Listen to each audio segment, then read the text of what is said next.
Hello, Professor Cadney's here, and I am going to talk to you a little bit about mindfulness. So, we've been working on some mindfulness activities at the start of each unit, and you may be asking yourself, what are these and why are we doing them?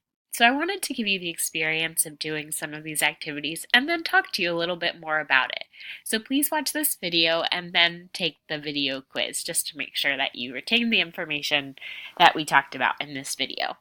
So, these mindfulness activities come from something called the College Mindfulness Workbook.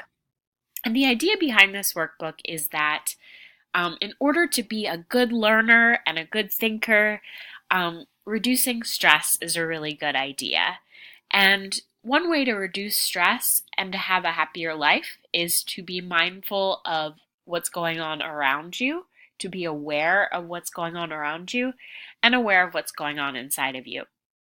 So, mindfulness simply means awareness. And the idea is that if we are more aware of these things, we'll be more receptive to learning and get our minds really in the tasks that we need to do.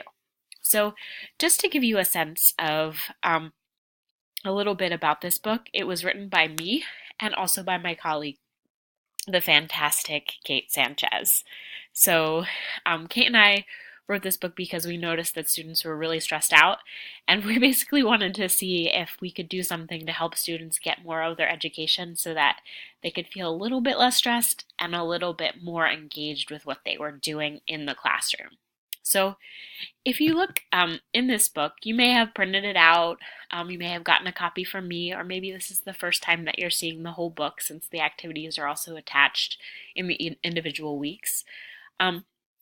But there is a part of this that just gives a little bit of an introduction to mindfulness. So I wanted to draw your attention to some parts of this. You certainly can read this. It is on page 7 of the Mindfulness book if you'd like, but I just want to give you an overview. So this is from the first paragraph. Basically, mindfulness has become really, really popular in our culture today.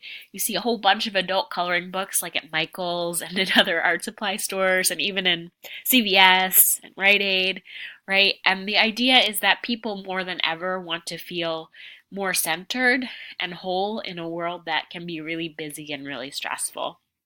So, it doesn't necessarily mean people sitting cross-legged, chanting, doing yoga. This is a practice. Mindfulness practice is part of many, many different religions and has been going on since the 1400s. And it really is just about awareness. And someone named John Kabat-Zinn started something called the Mindfulness-Based Stress Reduction Program at the University of Massachusetts Medical Center. And he had some questions that were important to his work on mindfulness. And those were, are you being intentional about what you are focused on? Are you rooted in the now, or is your mind thinking about the past or the future? Are you remaining objective, or are you judging your experiences as good or bad? So objective means just looking at what the facts are. Like, I am feeling happy, rather than sort of judging, why am I happy? Why am I sad? I am feeling pain in my back, something like that. Just looking at them rather than saying this is good or this is bad, for example. So, there's a little bit more about history of mindfulness and mindfulness in education if you're interested in reading about how mindfulness is being used in education. But perhaps most importantly, we have some testimonials from CCP students who have enjoyed using this book. So we hope you will too. You're not required to enjoy this book to pass the class, but if it's meaningful, then that would be wonderful. So there are some quotes here that talk about how mindfulness has been really, really useful to people. And this person, it was a single mother of 2, and then that helped to relieve stress for her. And there's another person who talked about how when she worked at Walmart, she was able to bring the culture of mindfulness to Walmart. That quote is right here.